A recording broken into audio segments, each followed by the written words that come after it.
Praise the Lord. God is so good that He sends us His best. God sends us the servants of the Lord that have a word in due season. And what you're about to hear is how we have grown here at Rock City Church, because we invite people to come in that have a real word from God, men that and women that love God with all their hearts and have great integrity. And we bring them in to bless us here at this local church.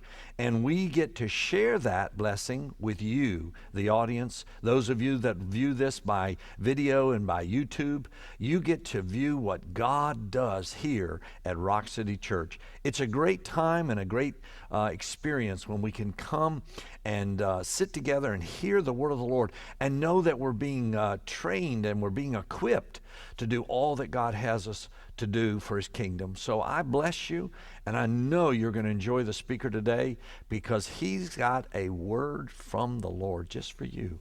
God bless you. Enjoy the word. I want to talk to you today about making Him big. Do you know how big our God is? And I'm going to ask you some questions. I'm going to ask you, how big is God in you that other people are seeing? Do you ever think about, what are people seeing? What do they see? Are they really getting the true glimpse of who the King of Kings is in your life?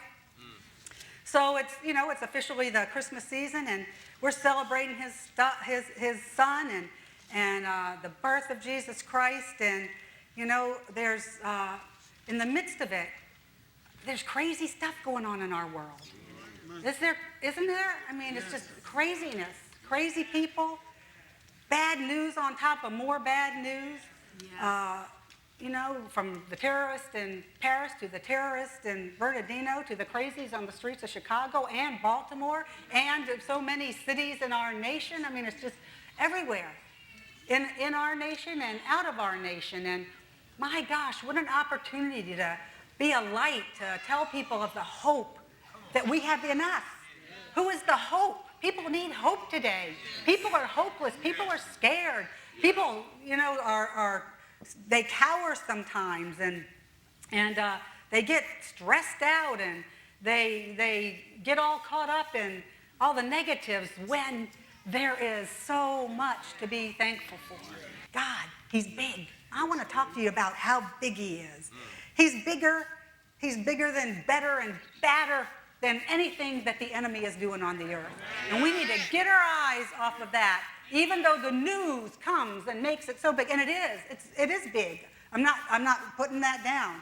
I mean, there's threats, there's questioning. We all have it. But have you noticed that what you see most of all is all about the terrorists? And for the first time, maybe yesterday, I saw the victims, and I saw highlights of them and something about them, and I was like, and their lives that were taken, and their families, and the agony and the pain they were going through, and what they're facing, not just because it's Christmas time, but any time, this sort of things happens. It's just awful.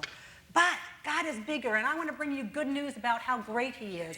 And I want to challenge you in the 19 days that we have from now until Christmas, and even beyond that, because it's still Christmas season, even as we go into January and into the new year, that God will become big enough for people to see in your lives. Because right now, I'm wondering, what are people seeing? Not just you, but in me. As I go to the stores, as I do my grocery shopping. I mean, I'm blessed to be in a place where I see Christians and I'm around them just about every day of my life. I mean, even the lady I go to do my nails is a Christian.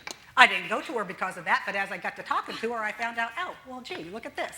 The people I go to at my cleaners, it just turns out that they're Christians. But there's a lot of people out there that are not Christians. And I don't, so I have the grocery store, and I got somebody I work on at the drugstore. She's just out there backslidden and has been to Rock City Church. And so every time I go, I seek her out. I said, okay, help me today. What are you doing? You coming to church tomorrow? Said this to her yesterday. I'm preaching tomorrow. Come on, come to church. You need to be in church. You haven't been there in a long time. Oh, I'm working. Well, we don't just have church on Sunday morning. We got it on Thursday night. Come on, you're not working every Sunday.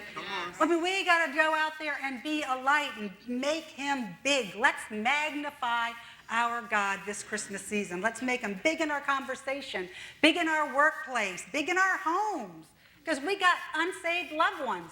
Yes? How many of you got an unsaved loved one? Let's make him big so they will see him, so they will want him. We have to make him appetizing. Think of the best thing you ate at Thanksgiving. Think of that one thing you're waiting for at Christmas. You know, that carrot cake. Now, my family knows that I always have carrot cake at Christmas time. It's just one of the things I do. We have parties that we've got to bake for. Are you going to bring your oatmeal cake? Are you going to bring your carrot cake? I even had somebody who put together a little rap song about me making a pie for them. I mean, and this person hasn't even, I don't even think, tasted my pie. And she didn't even know what kind of pie. She just wanted something. Do we make our Jesus that appetizing that people say, what's the recipe for your life? What's the recipe? How come you're happy? How come you can stand up and do all this and not just be cowering? And how come? Give them the recipe for your life, the recipe of Jesus, God, the Holy Spirit, the power of the great big God that we serve and we live for. Make them hungry. That's what I want you to do during this Christmas season. We need to be like billboards. You know, we get the words like wonder. And we go, and people think, wonder, it's a winter wonderland. Oh, I hope we have snow. No, what's a wonder? The wonderland of who he is in our life and who he is available for you. You know, the words like peace and joy, we put them on our walls and we got peace and joy. And I'm not just talking about here, but you go in anybody's house. Heathen, never said yes to Jesus, got nothing to do with God. They got love, joy, and peace at Christmas time hanging on their wall. They even got pillows, the peace pillow, the love pillow, the joy pillow. And they're all sitting there. And we need to let them know who is the joy, who is the peace. Do you know what that pillow, that love is representing? Do you know what that wonder is talking about? It's just not a white Christmas. It's just not joy. I'm happy and everything's good. It's about the love of God that cared so much about you that he sent his son that you could be saved. You know, you have to look hard these days to find wrapping paper that says Merry Christmas instead of Happy Holidays. Have you found that out? I'm just a little thirsty this morning.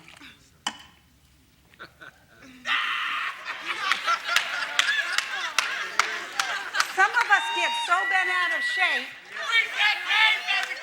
because our Starbucks cup doesn't say what? What did they ever say? Happy Holidays. They couldn't even say Merry Christmas. However, the good news is they do still put out coffee at Christmas time called the Christmas Blend. They haven't turned away and just put it in a red bag. But you know what? People get all up in arms about that. We should be Merry Christmas to the world. So my challenge to you today is to be Merry Christmas. Be Happy Holidays to the world. Isn't that right? Can you do that? Magnify means to increase the apparent size of, like a lens does. To make greater an actual size. Enlarge. Attribute importance to. Exaggerate. Amplify. Remember I said my son wants a little amplifier sound system? I mean, my grandson. Like, great, get a life, $350. What are you even going to hook up to it? Your iPhone? I don't know. Let me ask you something. According to the way you live, how big is God to those who are looking on? And to you yourself, how big is God to you? I've heard that the size of your worship is determined by the size of your God. And I'm not just talking about worship in here. Yes. We worship big in here. Yes. We worship for an hour. Yes. Some people say, why do you have to sing so long? Why do you have an hour-long worship service? Because we are celebrating our God. We are singing love songs to our God. We are adoring our God. And if you can't sing to our God once a week for an hour and worship him, I'm wondering what you do the rest of the week. Because when I talk about how big is your worship, I'm talking about in your home. How much adoration do you give him? How much hallelujah? It doesn't have to be songs, but it can be songs. You know, Everybody knows that I can't really sing, but I know he loves my singing. I know he loves my singing because it comes out of my belly and it comes out of my spirit and it's an offering to him. So when nobody else smiles, I know he's smiling. And you can't ever convince me otherwise. Never, not in a million years. Our perspective can be out askew. For people sitting in the back or even people sitting here, you think, okay, joy to the Lord. You know, oh, that's nice, those letters, those things. You know, our perspective of how big God is this isn't even going to be close to an example, but look. That J. See that J? Just looks like a nice sized J. See those balls? They just look like nice sized balls. This is how big that J really is. This is how big that J really is. Okay, now, if I had, okay, can you read it? Can you read it?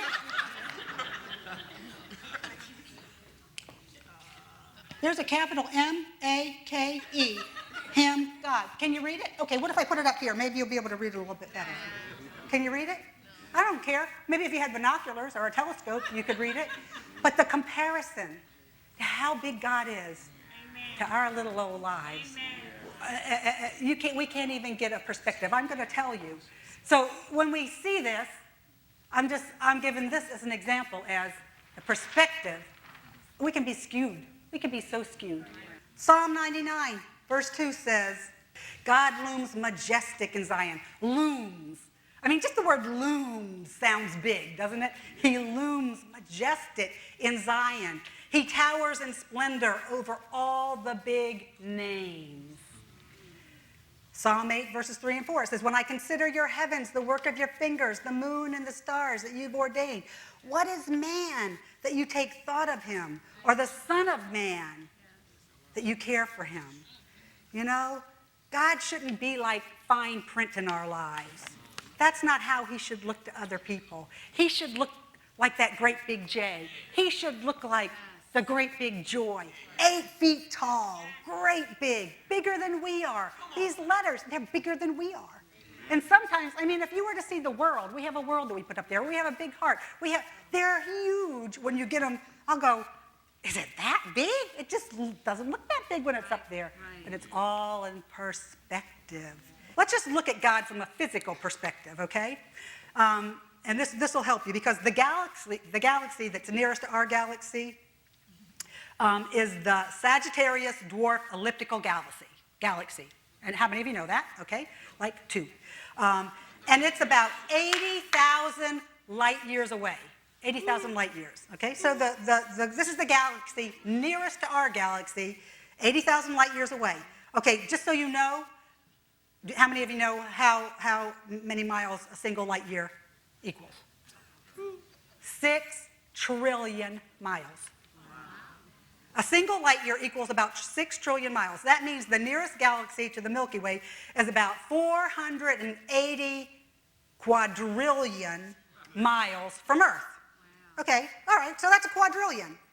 Okay, so just think about how big the universe is. Wow. Pretty big, eh?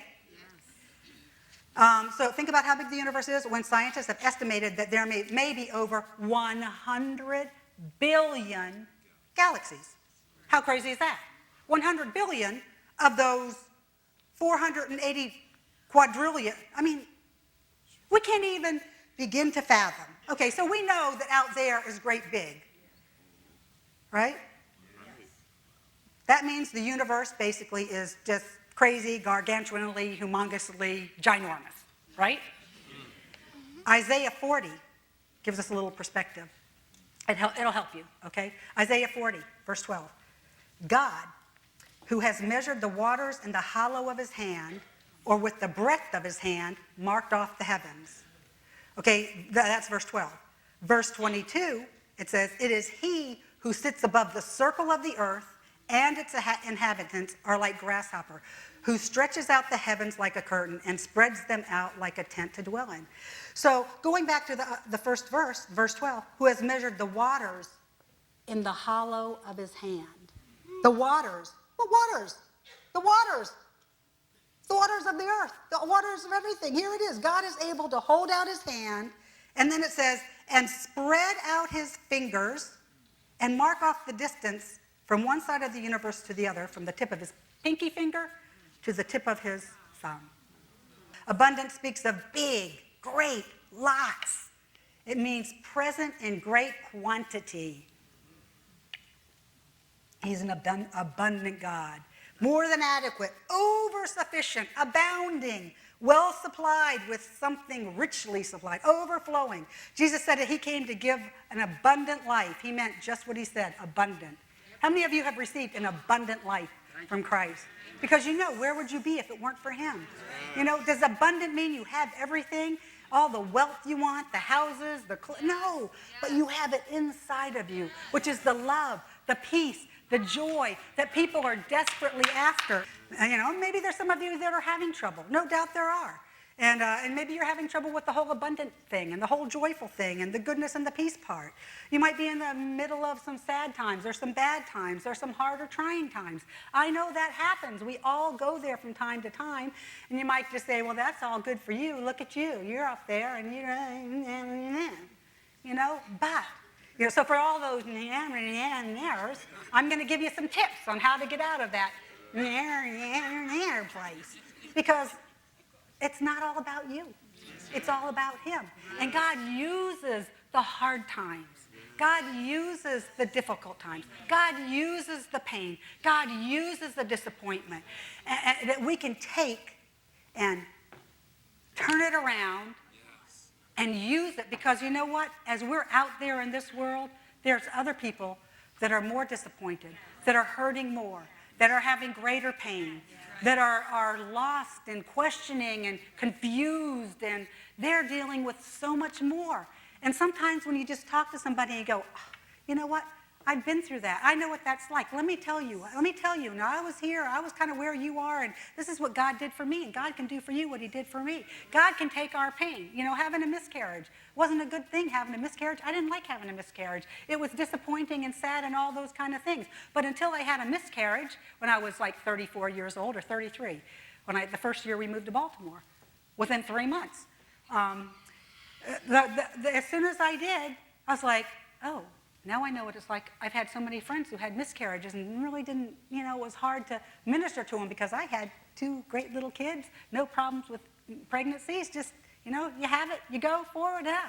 But when you go through it, you know, I didn't know how to minister effectively to somebody who had a child diagnosed with cancer and what they were going to be walking through. But we had a child diagnosed with cancer, and we had to walk through that for 2 years with a death over her life, according to what the enemy would have had done. But God turned it around.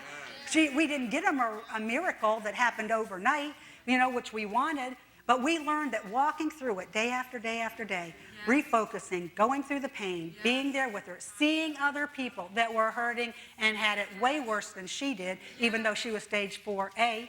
That's pretty bad.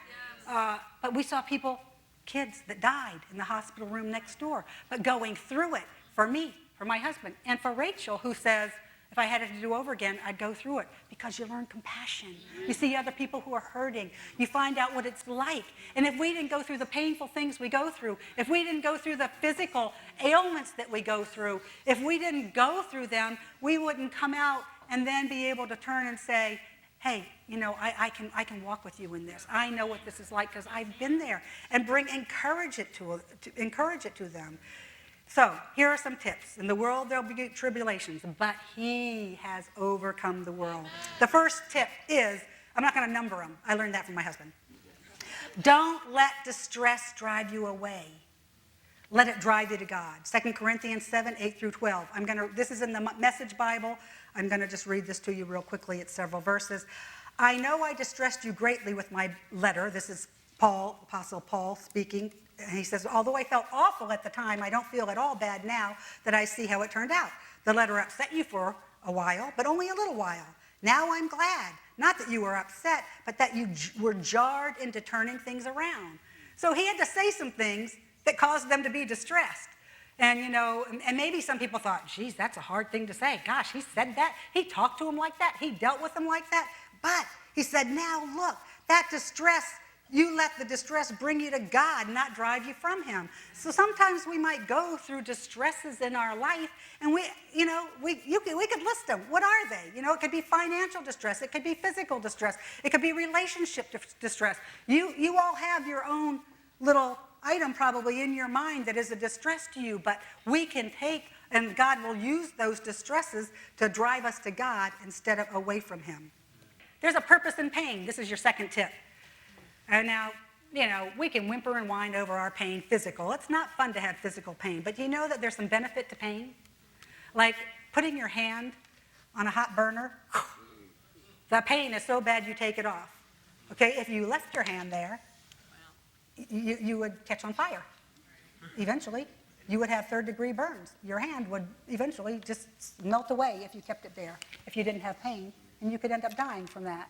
So pain can be a good thing. There's benefit. It alerts us that something's wrong. Pain in our heart, of disappointment. What is it? What's causing it? You know what? We can turn that around and get it right. Another tip, when we get the right perspective of how big God is, we'll be able to see things from a bigger picture or perspective. Philippians 1:12 says, I want you to know, my dear brothers and sisters, that everything that's happened to me here has helped to spread the good news. Help to spread the good news. Now, what did some of those apostles and some of the disciples, what did they go through? Man, they went through some hard times. Jail, prison, beating. But everything, he says, that's happened has helped them to spread the good news. So if you want to be a joyful person, you need to look at every problem from God's viewpoint. What's God's viewpoint on the problem that you're facing right now? Another tip, take your eyes off yourself and magnify the Word in your life. Magnify the Word. Make it bigger and bolder and up front, first and foremost. And when I say magnify the Word, I'm talking about the written Word. I'm talking about Him too, but the written Word. We just need to get in the Word. We just need to take it and read it and get it and digest it and let it become a part of us so that it's kind of like, well, no, it's really not kind of like at all. But, I got a carrot cake recipe. I know it by heart. I don't have to go and pull out my little card all the time. Now, I usually do. I'm just like, well, I don't want to forget anything, and I get all my little things. My cinnamon, I won't tell you what's in it. I get it all out. I put it all here. And then because sometimes I have made something and gone, did I put the baking soda in? Did I put the baking powder in? Okay, maybe I didn't used to always do that, but some of you understand. So I put it all out. Then I do it, and I move it over to this side. Then I do it, and I move it over to this side. And I do it, and I move it over to this side. Just because I know me. Yes. And just because God knows us, He knows that sometimes we got to have a little routine. And God knows us, we need to get in the Word. Sometimes I need to have that little recipe there just so I make sure I didn't forget anything. Because I could go back and go, oh my gosh, I forgot to put the cinnamon. Oh my gosh, I forgot to put the baking powder. And then what would I have? A lousy cake after all that work. God looks at us and all the work He's going to do in us. He wants us to get it right. And we help Him, if you can imagine, by getting in the Word, reading what it says. We've got to bridge the gap from our head to our heart. Because our head, what's in here? Oh, our brain, our thinking, all the things we know. Yep, it's there. But also all the stuff we just hash out in our minds. All those things. I did them. Oh, I did this happen. Why did he do that? It's going to be like this. Oh my gosh, what's going to happen? We're going downhill. We're never going to do it. He's going to strike me down. We got to bridge the gap from here to here. What's here? Yeah, we have a beating heart, but we say that my heart, Jesus lives in my heart. He's alive in me. And we gotta make a bridge, and we need to say to ourselves, shut up, look out, and I don't mean like look out, I mean like look out, don't look in. The abundance Jesus spoke of is not a feeling, it is a constant, rich, attainable place that surpasses what our eyes can see and what our ears can experience here on earth. So we need to bridge that gap between here and here. Final tip, overcome small thinking when we come to God. Our mind will block us from seeing God as He really is. We need to eliminate any and every wrong thought that we have of Him. We can't have big faith if we have a small God. We can't go around with a small God. People need to see that we have a big God. How big is your God to you? You know, don't focus on the enemy. I said that before. Focus on God because he's bigger than our problems. Psalm 69, 30, and 31 has the answer. It says, I will praise the name of God with a song and will magnify him with thanksgiving. And it will please the Lord better than an ox or a bullock that has horns and hoofs. What does? That we magnify him, that we worship him, that we thank him. Just remember, it's not always the devil that's the problem. Sometimes it's just our stinking thinking, our flesh. And so we got to stop looking inside, get away from the perplexities and the stupidness of our minds, and put our emphasis on him. Be Merry Christmas this year. I think the greatest gift I could have this year is if I get a chance to lead one person to the Lord. Yes. 2 would be even better. Wouldn't that be? I mean, to me, all I want for Christmas is an opportunity to lead somebody to Jesus. That guy that I've talked to at the grocery store, let me run into him again, God. I haven't seen him in a long time. I want to speak to him. I want to tell him of your goodness. How many of you want to be better than a Christmas card? Better than a pillow that says peace, love, and joy? Like big block letters. Be our own billboard everywhere we go. Let him shine out of us this Christmas season so that when we come back at the end of the year at Watch Night service, we'll be able to say, after Christmas, I had a chance to minister. I had a chance to pray for. I had a chance to lead somebody to Jesus. I mean, if we have a chance for testimonies, how great would that be if we had a line all the way to the back of people wanting to testify of the souls that got won to Christ? Wouldn't that be great? Make that on your Christmas wish list. You know, kids, they got wish lists. Not one of them said they wanted to be in church on Christmas Eve. I want to win somebody to Jesus. I want to have a new Bible. They didn't say that. I gotta be that light for them. I gotta have a big God for them so they'll see him and want him more.